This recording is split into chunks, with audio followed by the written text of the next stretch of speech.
everyone, and welcome back to Bluegrass Dream to Seams. My name is Cheryl. I want to thank everyone who's been watching. I've picked up a few more subscribers, which is always super nice. And I'm getting more back into one of my favorite things to sew, which is doing some French hand sewing or techniques added to more current garment patterns. So that's what we're going to be talking about today, where I started with that. But first I want to thank those who've already commented and given me feedback about the possible name change to this channel.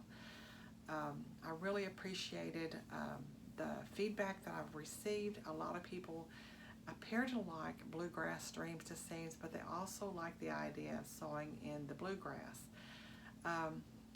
Jenny from the Big Sew Along has been doing videos for a while, and she said, you know, sometimes you don't want to take a name change if you've been doing this for a while.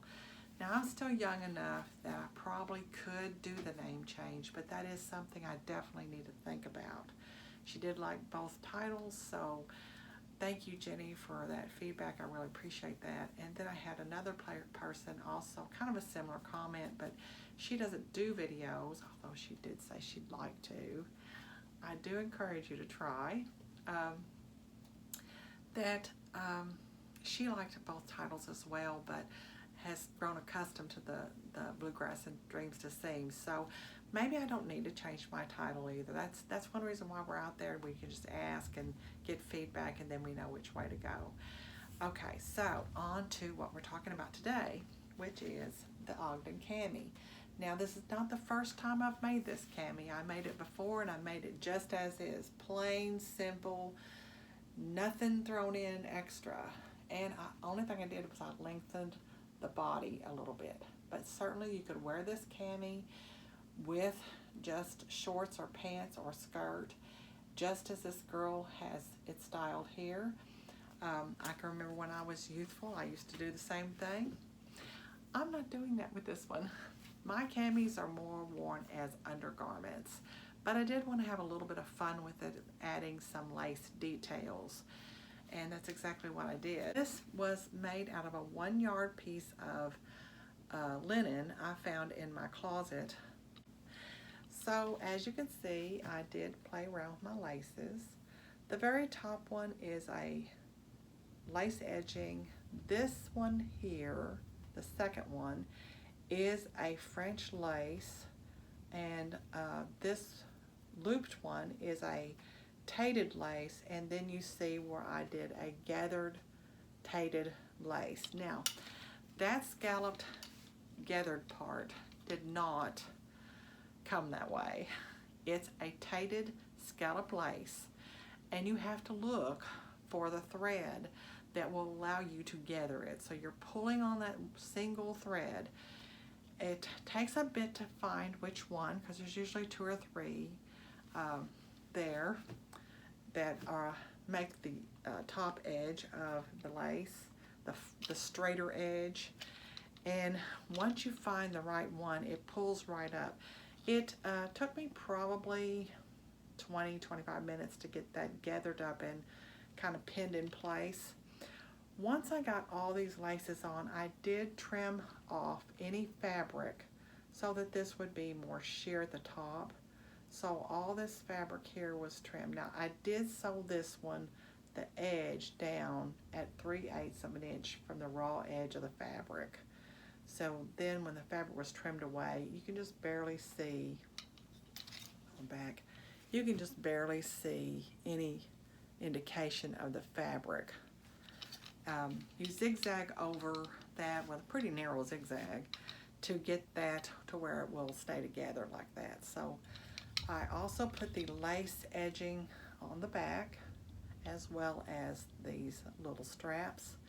The one thing that's going to change tonight is this. I'm going to pull this apart, take all this off, and I'm going to make this more like the front. What I did here is I just barely graded that in to create that, and that needs to be mirrored on this side as well. So I'm just going to grade this down and straighten it out. I'll have to take this bias tape back a ways to get that to where it'll look. Hey, I want to get this video up today if I can. So I'm going to tell you a little bit more about what I've been doing this week. It's not been sewing for me, but I've been sewing for Barbie. My granddaughter's here visiting and she wanted some Barbie doll clothes made. So we've been having a little fun with that. And I will say that there are a few things you need to keep in mind when you're sewing for Barbie. If you're using cotton prints, make sure you keep the scale small. So I have a couple examples. My mother made Barbie doll clothes for me when I was young, and one Christmas she surprised me with a little round suitcase, Barbie suitcase, just full of clothes she had made for me. So like micro prints, little ditzy prints like this, small scale plaids like this, work really well for Barbie clothes. So we picked out some knits and some woven fabrics from the leftovers that I have in a basket here at the house, and we also picked out a pattern. The main pattern we used was this Simplicity 8865. You can see there's quite a few things on this pattern to make. And then I needed to pull another garment from this pattern. I did this little halter top, and this is Simplicity 4702. But I would love to make this little jacket and a couple other things off of this as well. Now another thing Isla has asked me, could you knit her a sweater? And I'm like, okay, I'm looking for knitting patterns now, so if you know of any good sources for free Barbie knitting patterns, please let me know. Okay, garment number 1. We made 2 of these bodysuits, and if you notice, I picked a knit out of what she had picked that had several colors in it, so that it would go with several different solids. I was kind of hoping we might choose more than just one solid, but Isla loves pink, and so everything we have pretty much is pink. We did a long sleeve and short sleeve version, and I will have to say that I had to hand stitch down this finished top edge. Everything is done in an order, usually hemming, like hemming the sleeve edges, the leg edges, skirt edges, all of that is done prior to doing any center seam or side seams, all that. Sleeves are put in prior to doing this whole seam. It just makes things easier, doing everything in a certain order. Again, you can have a lot of fun with trims.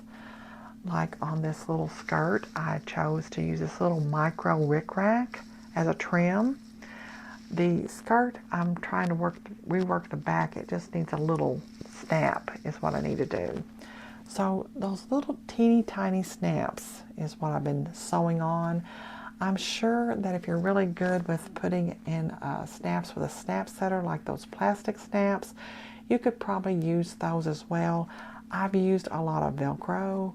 I cut a strip about an inch and a half long, and then that strip, I will cut it down into 3 narrow strips to put on the back of a garment. And I did that with this, both bodysuits, and this dress. But this little skirt with a little rickrack on it is just really darling. Now this dress, since I've introduced it, this is a small scale print, and it's rayon. All the elastic was done first. So like the sleeves had this little slit that's in them. That's put together. The hemming is done. Then it's joined to the main body of the garment. One thing I did have to rework was this waist. In the directions, they want you to use a waist stay and a gathered thread. The gathered thread is run through the main part of the garment. When I went to pull that, sew that waist stay in, my gathers kept wanting to go a little wonky on me, and I tried it twice, and finally I just said, you know what, I'm done. I'm doing elastic. So I zigzagged over the elastic. I think it's a 1/8 inch wide elastic in here. Zigzagged over it as I pulled it, and it did much better for me. On her little pants, well, we'll talk about the cardigan first. This pom-pom trim is actually a happy little accident. You're supposed to finish the turned under edge with top stitching, but when I got finished with that and looked at it, I thought, oh, that looks awful. I don't like it, and I'm not ripping it out. It's a knit. So I went digging through my trims, and I found this little pom-pom trim, and I thought, perfect. When I showed this to Isla after I got it finished, she said, that is just so cute. She just loved it, and I do think it added a lot to the garment. The pants, I chose to accent the pocket edges. They're fake pockets. You don't really have pockets, but to indicate pockets, I chose to go ahead and carry the pom-pom trim on them as well. That would have been cute up here too, in the waistband. You could have put it on the bottom edges of the pants. There are a lot of things you could have done that instead of just adding it there. You could just leave that off. You don't have to put indication of pockets on there. The waistband we're going to talk about, I had to rework the waistband. I got to looking at it and I thought, I'm going to add about a 1/2 inch more length to it, and I'm going to cut it on the bias. So that's what I did, and it worked out much better. So on the shorts, you can kind of see how all this is done, and I did it just like you would do fitted waistband for yourself. I hand stitched all this down on the inside so it's nice and neat. The rickrack was added to the lower edge of the shorts before the shorts were assembled together. Then she chose this pretty purple, this skirt. This is a trim that I added. Instead of doing like a little facing like I did on this skirt, I sewed this on instead. And what it is, this is the trim as it comes off the little reel. And I sewed as close as I could get to that decorative edge, matching raw edge here of the skirt. And this is my stitching guideline. And then when I finished, I trimmed the skirt edged fabric back so that I could fold this over. So I took that and I folded it down where it met just the trim edge and hand stitched it in place, and it makes it look like a little belt. So you can kind of see that right there. On the halter top, it calls in the back for you to put 2 snaps, turn on the edge, sew 2 snaps. Well, I was in the process of doing that, and it was terrible. It did not fit her. So another tip, have a Barbie close by to try things on, because it looked big to me at that point. I knew enough about what I was doing that the garment looked big, and sure enough, it was. Now, it's possible that, yes, it did stretch when I was finishing like edges, this edge, the hem. It is possible it did stretch, and I'm going to say that that's most likely is what happened. So I just decided to go ahead and fit it to her by doing a back seam. So I trimmed a little bit off, did a back seam, and then this is a 1/2 inch finished, turned under, and you run this elastic like, it kind of has a little sparkle to it. I ran that through there and I tied it in the back. Now, Barbie does have to step into her halter. You can't put it over her head. She'll step into that, and then this slips over her head. I had a lot of fun with it. I did enjoy doing it, and I have a whole appreciation for everything my mother did for me. Sewing in miniature or micro scale is a different experience. But if you have any experience with this and you have little tips that might help someone, please offer those in the comments below. Just any ideas you have at all, comment below, and I'd be interested in reading those. And if you know of any place I can get knitting patterns for Barbie for free online, since I've never knitted in either for micro scale, miniature scale, ever how you want to word it. I've never done this before.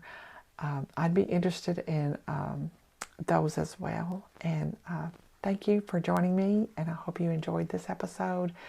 And hopefully next week when I come back, I will have one of my shirts made that I've been wanting to make me now for 2 weeks. But get back to sewing more regular type things. So bye for now, and have a great weekend, and hope to see you next week. Bye.